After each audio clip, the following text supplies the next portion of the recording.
On location anywhere and everywhere, bringing the world into your home. Television's longest-running travel show, Journey to Adventure, with your host and guide, Gunther Less. Today I'm in the exciting kingdom of Morocco, with all its many favorite cities, mysterious Casbahs and imperial palaces. Casablanca, as you can see, is a modern, bustling city with all the conveniences of the 80s. In contrast, the Medina here in Fez is just about the same as it was 1,000 years ago. Few places in the world have blended their past history, traditions, and cultures into the 20th century as well as the people of Morocco. On today's show, we are going to visit the friendly people of Morocco and see how they live, learn about some of their history, and explore some of their traditions and tour this magnificent country. Come along with me on a journey to adventure to meet the many faces of Morocco. Hello, together. How are you, Mohammed? Moroccans are Muslims, but also Christians and Jews. They speak Arabic, but also French and Spanish. They live in a country of intense beauty and amazing variety. Morocco's shores are washed by the Mediterranean to the north and the Atlantic to the west. Spain is only a few miles away. On a clear day, Gibraltar is visible across the straits. Where the steamer from Spain now docks, ships from ancient Carthage and Rome once tied up. The Moors sailed from here in medieval times to take their Arab signs to Spain. Now, Europe comes here to meet Africa, or simply for a vacation in the sun. Over the centuries, Moroccans have learned to live and let live. And in synagogues, Moroccan Jews keep their faith. Christian church spires rise among the mosque towers in Moroccan cities. Europe strongly influenced the northern port cities, but they have kept their native character. Tetuan, on the Mediterranean, has its old Medina quarters, where a guide is a necessity, not for safety, but because even Moroccans get lost in this ancient maze. Architects of long ago solved the traffic problem here. They made the streets too narrow for cars. If the Moroccan shoe doesn't fit, the shoemaker is right there to provide the right size. By tradition, the craftsman sells his work from his workshop.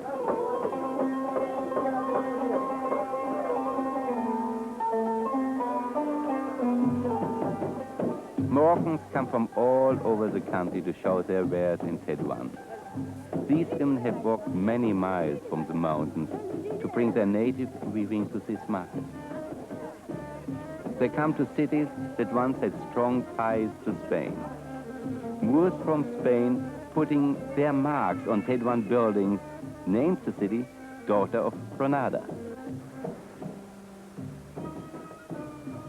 Tangier, the most worldly of Moroccan cities, is a gateway to the rest of the country. The European travelers who come through here use a clean, efficient Moroccan rail system for the journey south.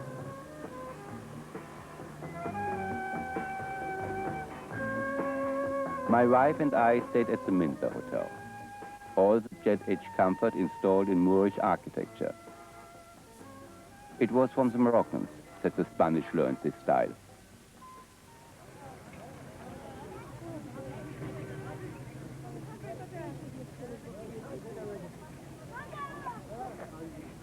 Tangier once entertained Roman governors, and now caters to the modern tourist with nightclubs, if you wish.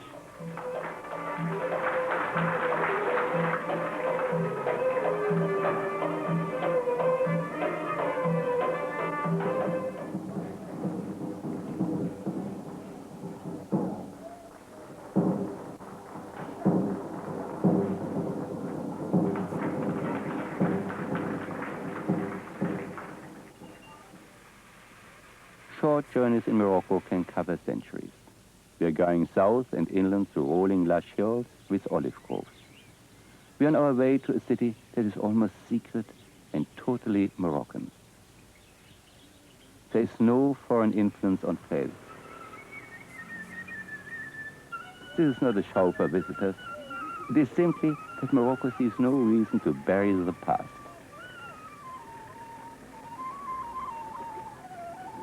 We leave the 20th century behind and put our trust in Mohammed, our guide as we enter the Medina of Fez, full of secrets shaded from the sun.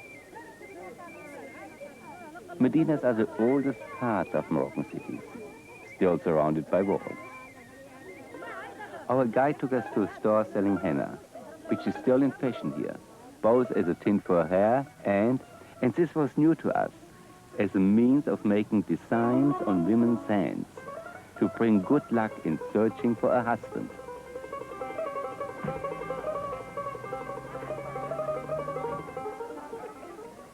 Morocco means leather throughout the world, rich, soft leather in many colors, and it is made here in Fez in the ancient manner. Right at the heart of the Medina's commercial bustle is a holy place, the Karawin Mosque. Close to non-Muslims, but we may admire it through a gateway.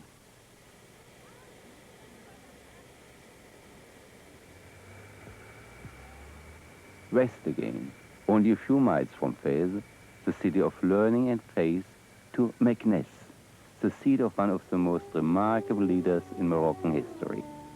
The people of Morocco have a wealth of incredible historical sites. Emperor Moulay Ismail built this palace to make Versailles look small. 15 miles of walls still stand, stables for 12,000 horses, barracks for the black Africans who were the emperor's bodyguards. His household included a wife, hundreds of concubines and children, and thousands of slaves.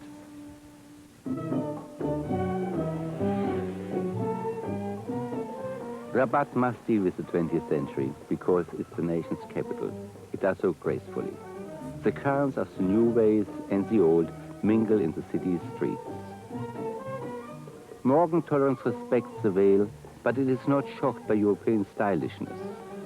In the midst of a cosmopolitan crowd is a water seller, who might have been here 1,000 years ago. Rabat is a grand capital city. The government runs the country from Rabat, but it is also a royal capital. The reigning king is His Majesty Hassan II. His father, Mohammed V, brought independence back to Morocco. He is remembered in this massive mausoleum watched over by royal guardsmen.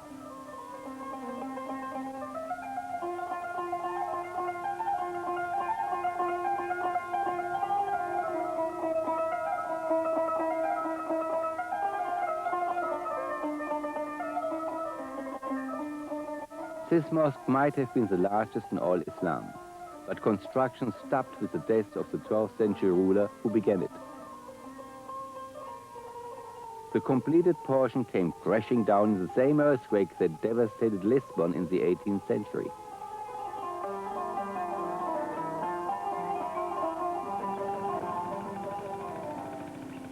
Rabat is also elegant. We played the Dar es Salaam Royal Golf Course. It is huge. 1,000 acres designed by Robert Trent Jones. A flamingo inspired a perfect putt on one of the greens. Golf Addicts also know the Rabat Tilton, just 10 minutes from the course. It has one of the most beautiful gardens in all of Rabat, where I strolled with my good friends, Brigitte and Mostafa Ragig and their children. Flowers, by the way, greet the eye everywhere in Rabat, adding highlights to the colors that surround you in Morocco. If Medina is the old walled city within the modern one, what is the romantic sounding Casbah? Not very romantic. It used to be a defense stronghold people could retreat to in time of war. Today, Rabat's Casbah is a place to live. It can be quite luxurious. Any small patch of open space becomes a garden, and an ancient fortress tower keeps watch over a city at peace. A Moroccan home is built for luxury, and the convenience of its residents.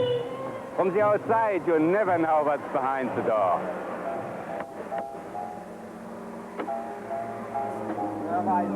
Salam alaikum. We found out. We entered this private home through a gate in the Medina wall. Then a long, dark corridor opening onto an astounding courtyard. We were the guests of a young attorney and his wife. Ah, Monsieur, Madame Borgage, comment allez-vous? Welcome. Madame? They greeted us in French and made us completely at home in the grandeur of their central parlor. 50 years ago, his parents restored what was once a palace. And palace is the only word for it. The first taste of Moroccan hospitality is a tea ceremony. Mint tea is a Moroccan way of life. I love it.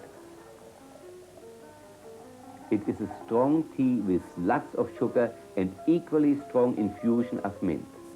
A polite guest drinks 2 glasses full at least.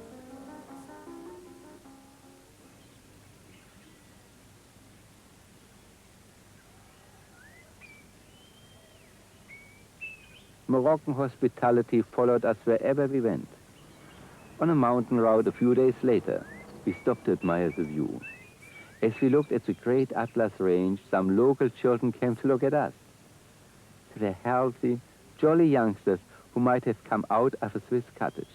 The children led us to another courtyard, far plainer than the Rabat attorney's palace, but the welcome was just as warm. The lady of the house was soon preparing, you guessed it, mint tea. A carpet was spread out on the dirt floor and we sat down to an unexpected lunch. This chance meeting led still to another invitation, to a Moroccan mountain wedding.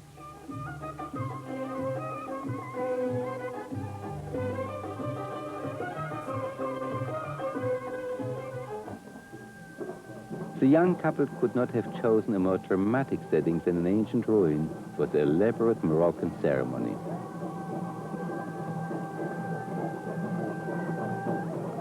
The bride was laden with rich costume and jewelry, surrounded by bridesmaids and dozens of celebrating musicians and dancers.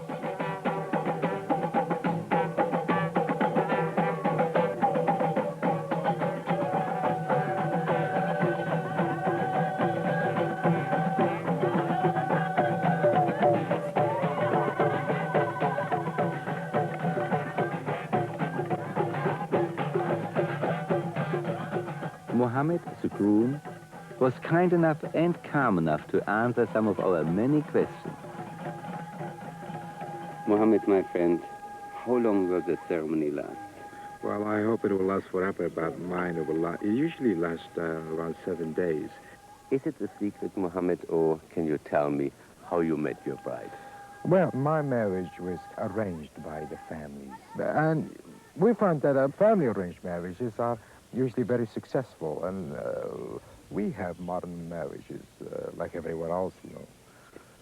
But still up to now, a great part of the Moroccan marriages are, you know, arranged by the families. She's so pretty, she's so pretty. Thank you. Where will you live?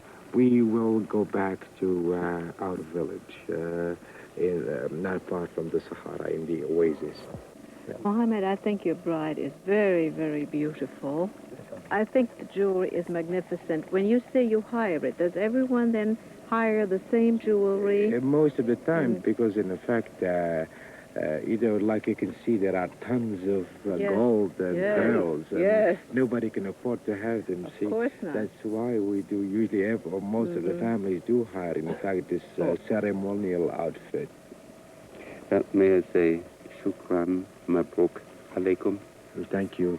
Thank you. Shukran to you, too. And thank you for accepting my invitation to share with me my marriage. And but I just said before in Arabic, congratulations and may Allah bless you.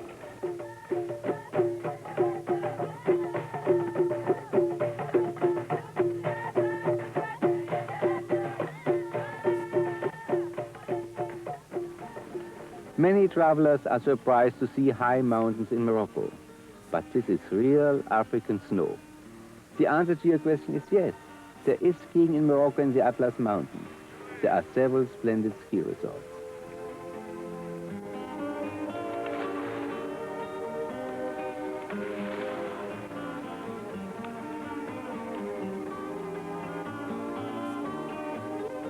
For our next destination, we wanted the greatest possible contrast to the high country.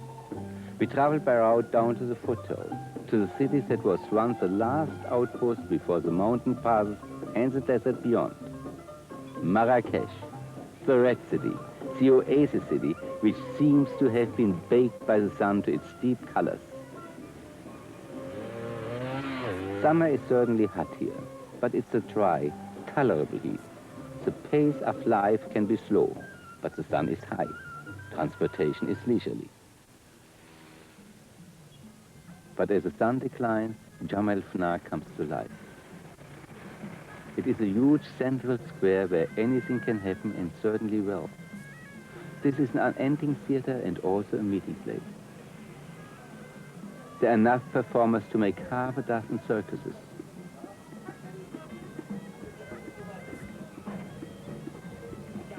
Crowds gather around storytellers who are probably telling the same tales that entertained caravan crews in ancient days.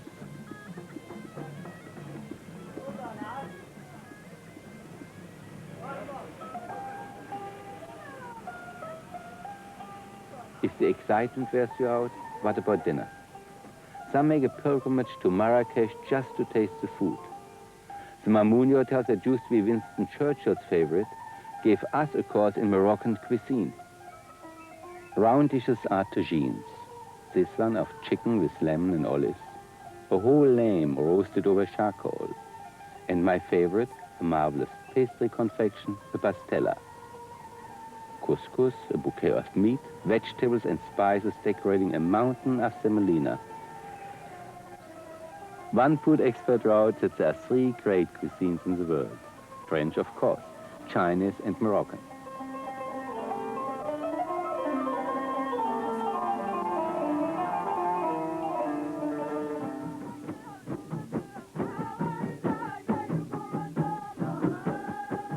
Every year in June, people come to Marrakesh from remote mountains and desert regions to sing and dance with all their might.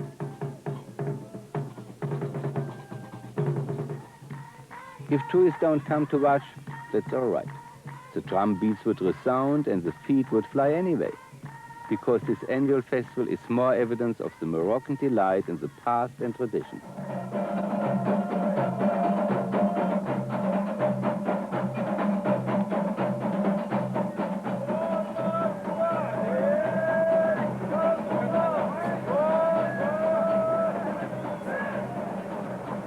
I once read a book by a French traveler in the last century who was terrified to see wild-eyed cavalry rushing at his caravan. He learned, as we did, that these horsemen are only practicing the Moroccan national sport, a sort of rodeo known as a fantasia.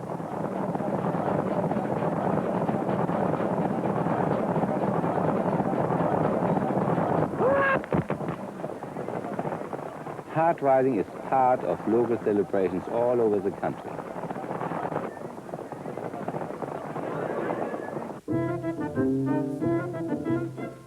Beyond Marrakesh and the mountains, the hot breath of the desert grows stronger. But the Atlantic Ocean is only a few miles to the west. How delightful after the desert to find Agadir, which was founded by the Portuguese in the 16th century. Their descendants are Moroccan, who have the Portuguese gift of finding fish and cooking it.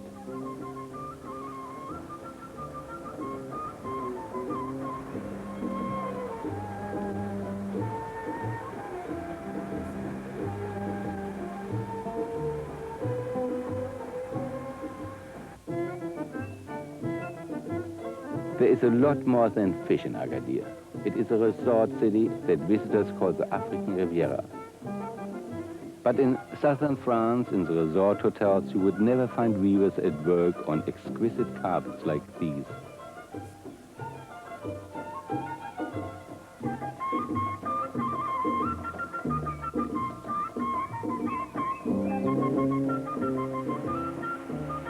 One looks out to sea across a limitless beach, where camels remind the sunbather that the desert of Africa is not far away. From Tangier to Agadir, from Fez to Tetuan, from Casablanca to Marrakesh. You will find Morocco a fascinating country wherever you travel. Hotels with the most modern facilities, a good transportation system, and friendly Moroccans wherever you go. As you have seen, the many phases of Morocco represent the different cultures and societies which over the centuries have settled in this lovely country.